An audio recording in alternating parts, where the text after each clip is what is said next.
Hello, and thank you for coming to the McWaters Effect. I'm your host, Matt. Today, we're going to be talking about Russia and Ukraine, the tensions between the two. But first, I need you guys to hit like and subscribe. Helps the channel grow. Now let's get on with the show. U.S. is considering sending warships into the Black Sea amidst Russia and Ukraine tensions. I don't know about you guys, that sounds like a great idea. About to have a war between these two countries, and you want to send our warships in there to do what exactly? Look, us getting involved in that manner doesn't make any sense. It's better off if we try to get both sides to the negotiating table to talk things out and try to de-escalate, not escalate by putting our warships in the middle of it. And the thing you got to ask yourself is, what's happened in the last few months to end this ceasefire that began 5 years ago? The only difference is we have a different president. What's concerning to me is, did this administration try to start this? Or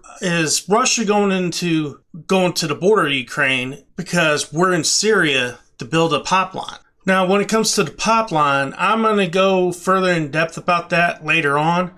Let's talk about another story. Now, this story, Putin is so upset over Biden's killer comment, he moved 28,000 Russian troops to the Ukraine border. That's fake news. Now, at the bottom of it, facing sagging popularity at home, Putin has returned to his hybrid war with the U.S. That actually might have some truth in it. When it comes to him being upset about Biden's comment, no. Trump made comments about him when he was in office and he never did this. So when it comes to that, I see as fake news. It's not true. And really, that's the problem with the media. Putting stories out like this that ain't even true. It's complete bullshit. And they put out stories like this and create even more tension between countries. And here's a story here. Would the Biden administration please stop pushing Ukraine to attack Russia? Written by Ron Paul. I completely agree. The Biden administration actually convinced Ukraine to move troops up to the border. Not only that, convinced them to start a draft of people between 17 and 23 years old. And if you're in between 23 and 40, you will be drafted depending on your physical shape. That is provocative on its own, doing that. Russia's seeing that and being like, well, they're taking this serious. They might try to actually fight us. I mean, in my opinion, the majority of stuff that's going on right now between Russia and Ukraine is all for show for Putin. It's to show how strong Russia is to the world. That's all it's about. And in the story, the declaration that the Ukraine would take back Crimea from Russia as followed, and was perhaps instigated by President Biden, inflammatory and foolish comments that Crimea is Ukraine. Here's also another part of the story. Washington is also sending weapons. Some 3,000 tons of new weapons have arrived in the past week, and more is on the way. This is a money-making scheme for the United States and the Biden administration, just like Trump did when it came to selling weapons to the Saudi Arabia so they could fight the militants in Yemen. Another word you could call them is freedom fighters in Yemen. He was selling weapons to them, and he was making money off of it. The U.S. was. This is no different. This is a perfect example of what Rand Paul was talking about. It's going to create blowback. It's going to blow right back on our asses. We need to stay out of other people's business, stop being the world's police. And here's this last story, which I don't believe. Biden's Pentagon, NATO, signals readiness to go to war against Russia over Ukraine. I don't believe that one bit. If they're ready to go to war with Russia over Ukraine, they would have done it when they took Crimea. They're not going to do anything. All they're going to do is put sanctions on Russia and then try to convince them to come to the negotiating table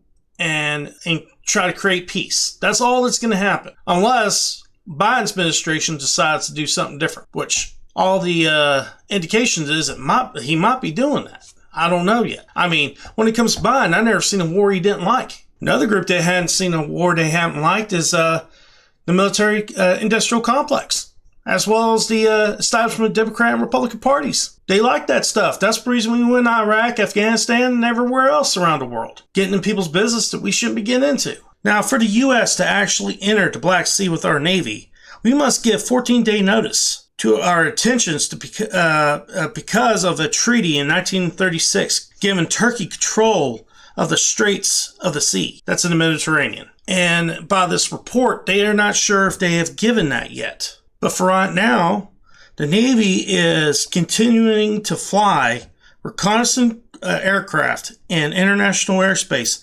over the Black Sea to monitor Russia's military activity in Crimea. On Wednesday, 2 UB bombers conducted missions over the Aegean Sea. Yeah, that's not provocative on its own. Now it's time to give my opinion. We need to be trying to bring these two groups together and try to create a ceasefire first and then a peace agreement. That's what needs to happen first. But number one thing that needs to happen before that is U.S. needs to leave Syria. That is the main reason Russia's in Ukraine right now. Because they're not going to go over to war with us over Syria. But they're upset enough where they can distract us enough and create an issue in Ukraine and try to get the point across that way. They don't want to start a war with the U.S., obviously. We don't want to start a war with Russia. But the way Biden's acting now, it's almost like the Democrats are thinking Trump's win in 2016. They believe Russia helped Trump win. Now, was there any collusion between Russia and Trump? Absolutely not. But they believe that.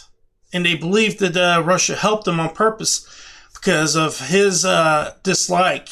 When I say his, I'm talking about Putin's dislike for Hillary Clinton, which he doesn't like Hillary Clinton, and there's no doubt in my mind he probably did help get her for Trump to win to make sure she didn't get elected. But they see an opportunity to get that pipeline to go from Saudi Arabia up to the Europe and try to help the Europeans get off the tit of Russia and Russia gas and oil. So in my opinion, this started because of us going into Syria and Russia getting pissed off. Now they're going to go into Ukraine. So in order to get them to the negotiating table, we're going to have to leave Syria in order to get them out of Ukraine. But I don't think Biden's going to do that.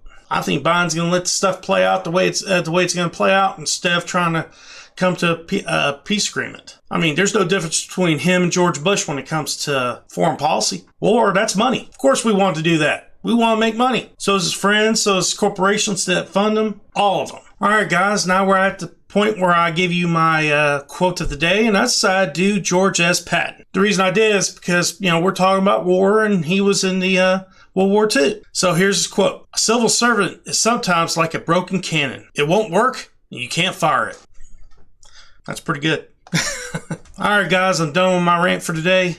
Hope you enjoyed. If you didn't, I don't know what to tell you. But please come back, hit like and subscribe. Helps the channel grow. Peace.